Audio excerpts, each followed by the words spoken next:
देश में तमाम मुद्दे हैं, लेकिन सबसे बड़ा मुद्दा है रोजगार का। रोजगार के मुद्दे को लेकर के युवा अक्सर प्रदर्शन करते रहते हैं और इस बार भी प्रदर्शन हो रहा है, लेकिन इस बार हिंसक प्रदर्शन हो रहे हैं। जो केंद्र सरकार योजना लाई है, अग्निपथ योजना, जिससे सेना में भर्ती होगी, उसको लेकर के युवा सड़कों पे।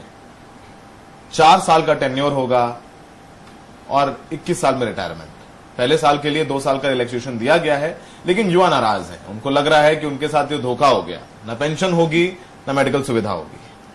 तमाम लोग अपनी बात खुलकर रख रहे हैं और हम सब जानते हैं। सत्यपाल मलिक साहब है हमारे साथ, मेघालय के गवर्नर हैं। किसानों का मुद्दा हो और अब जवानों का मुद्दा हो, उस पर अपनी बात रखते हैं, मुखर होकर बोलते हैं, डरते नहीं हैं। सर, अग्निपथ योजना के बारे में आपको पता है, युवाओं में देशकर खासकर जो गांवों से आने वाले युवा हैं वो तैयारी करते हैं, दौड़ते हैं, चाहे सर्दी गर्मी बरसात। 4 साल से भर्ती नहीं आई और अब तो जो भर्ती भी होंगे वो 4 साल के लिए होंगे। इस पर आपकी टिप्पणी क्या है, आपका पहला रिएक्शन? देखिए, ये बहुत ही अन्यायपूर्ण काम हुआ है और इसका बहुत रिएक्शन, जितना दिखता है उससे ज्यादा रिएक्शन है। मुझे बहुत फोन आया, मुझे रिमोट जैसलमेर से एक बच्चे का फोन आया जिसका नाम नानक है कोई। उसने कहा साहब मैं सारे टेस्ट पास कर चुका था, एक कोई लास्ट रह गया था, वो सब कंडेम होकर मुझे नए सिरे से पेश होना पड़ेगा। तो ये बहुत ही not a well thought out scheme, ये बहुत खराब तरीके से सोच के किया गया है और ये बेसिकली ये शो करता है कि देहात में और केंद्र सरकार में कितना फासला हो गया है। ये जो देहात के हित हैं वो इनके हाथ से ठीक नहीं हो रहे हैं। हालांकि मुझे चार्ज करेंगे, मैं बोलता हूं, लेकिन मैं महसूस करता हूं चूंकि मैं देहात से हूं और इसमें तो अब ना इन बच्चों की शादियां होंगी, ना इन बच्चों को और कहीं रोजगार मिलेगा। एक पूरी पीढ़ी को आप तबाह कर रहे हैं। बच्चों का ये कहना है कि 21 साल में रिटायर जब हो जाएंगे, सरकार कहती है इनको और रोजगार मिलेंगे, आप वॉरफेयर में ट्रेन होंगे, आप युद्ध कौशल में ट्रेंड होंगे और आपको बाहर नौकरियां मिल जाएंगी। बीजेपी एक नेता है कैलाश विजयवर्गीय, उन्होंने मीडिया से बातचीत में कहा है कि जो युवा वहां से आएंगे उन्हें हम बीजेपी के दफ्तरों में गार्ड की नौकरी को लेकर प्राथमिकता देंगे। ऐसे बयान भी आ रहे हैं। सोचिए, आपका रिएक्शन इस पर हम जानना चाहेंगे कि एक लड़का है जो वर्दी पहनकर सेना में जाता है, सरहद पर रक्षा करता है और बीजेपी के दफ्तरों की रक्षा करेगा। कहीं ना कहीं इसको लेकर के भी युवा कह रहे हैं कि नहीं, अब ये सब बयान आते हैं तो और उनका मनोबल गिरता है। ये बहुत अपमानजनक बात कही है और उनको विजयवर्गीय को इसके लिए माफी मांगनी चाहिए। फैक्ट तो ये है कि विजयवर्गीय गार्ड बनने लायक, वो लोकतंत्र की वजह से एमपी हैं, लेकिन वो आप उनके बारे में मालूमात कर लें, वो हैं इस लायक के वो गार्ड बने। और ये बच्चों का अपमान है कि वो 4 साल की नौकरी के बाद आप उसको गार्ड रखेंगे या उसको आप बड़ा भारी लॉलीपॉप दे रहे हैं कि हम गार्ड रखेंगे। और इससे इतना एलियनेशन हो रहा है जो इनको अंदाजा नहीं है। तो क्या अपील करना चाहेंगे?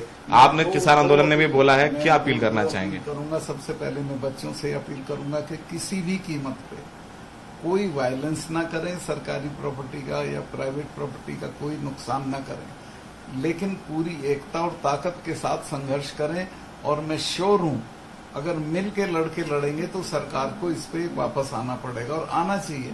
इसको कोई इशू नहीं। मैं प्रधानमंत्री जी से भी हाथ जोड़ के प्रार्थना करता हूं, आप बड़े हैं, आपका कुछ नहीं बिगड़ता है अगर आप झुकते हैं या आप अपना स्टैंड बदलते हैं। ये बहुत गलत काम हुआ है, इससे जितनी जल्दी वापस हो जाए उतना अच्छा रहेगा। अपील तो कर रहे हैं मलिक साहब। अक्सर आपके बारे में जब हम आपसे बात करते रहते हैं, हम आपके भी शुभचिंतक हैं, तो आप अक्सर जब इंटरव्यू दे देते हैं तो आप पर बड़े जो है सवाल उठाए जाते हैं कि भाई अपनी सरकार के खिलाफ बोल रहे हैं, सरकार ने आपको गवर्नर बनाया, पहले किसानों पे बोला, अब जवानों पे बोल रहे हैं, तो आपके बारे में सवाल उठने लग जाते हैं, आपके कृत्य के बारे में आपको क्रिटिसिज्म झेलना पड़ता है। इस पर आप क्या कहेंगे? देखिए, इस पे मेरा ये कहना है, पहली चीज तो ये कि मैं सरकार के खिलाफ नहीं बोल रहा हूँ। मैं चाहे किसान आंदोलन बोला हूँ या अब बोल रहा हूँ, ये दोनों चीजें जो मैंने बोली वो सरकार के हक की हैं। सरकार अगर उस पर विचार करेगी तो उसका फायदा होगा। दूसरे ये कि उन्होंने मुझे बनाया, वो मुझे मना कर दे, मैं फौरन छोड़ दूंगा। मैं तो किसी दिन उसको लेके बैठा नहीं हुआ हूँ। मैंने पहले दिन से कहा है कि अगर सरकार मेरी बात से नाराज है और सरकार में जिन्होंने बनाया है वो ये कह दें भाई सतपाल वी आर अनकंफर्टेबल, तुम छोड़ दो, तो एक भी दिन नहीं लगाऊंगा। लेकिन मैं अपने वर्ग इंटरेस्ट को, अपने लोगों के, नौजवानों के, किसानों के सवालों को छोड़ने वाला नहीं। छोड़ने वाले नहीं है किसानों की। इमरजेंसी आज लगाई गई थी इतने साल पहले, आप भी जेल गए थे, तब भी सरकार के खिलाफ बोल रहे थे, आप भी सरकार के खिलाफ बोल रहे थे। बहुत फॉन्ड मेमोरी है, चूंकि जो पहली शाम थी 25 और 26 के बीच की, उसमें जो रामलीला ग्राउंड में मीटिंग हुई थी जिसमें जेपी खुद मौजूद थे, उसमें चरण सिंह जी के पैर में दर्द था तो उन्होंने मुझे भेजा था। मैंने लोकदल की तरफ से वहां स्पीच की थी और मेहमत क्राउड था, बहुत जबरदस्त, और मुझे लग गया था कि कल तक कुछ ना कुछ हो जाएगा। अगले दिन सुबह मुझे फोन आया 5 बजे रविराज जी का कि सत्ता निकल जाओ, इमरजेंसी लग गई, चरण सिंह जी गिरफ्तार हो गए, फला गिरफ्तार हो गए। कितने दिन रहे आप इमरजेंसी में, जेल में? इमरजेंसी में पहले फरार रहा 6 महीने, फिर 7-8 महीने जेल रहा। जेल रह के इमरजेंसी में, तब भी आप बोल रहे थे और अब भी बोल रहे थे। वो तो बोलता तेवर बदले नहीं आप? नहीं, अभी तो मैं वो बुढ़ापे तक बोलूंगा, यू डोंट वरी।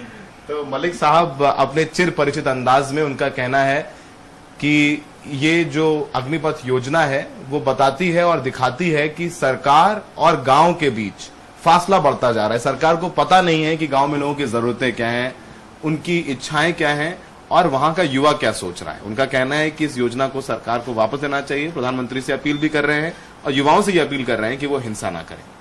सहयोगी पवन कुमार के साथ दिल्ली में सौरभ शुक्ला, एनडीटीवी इंडिया।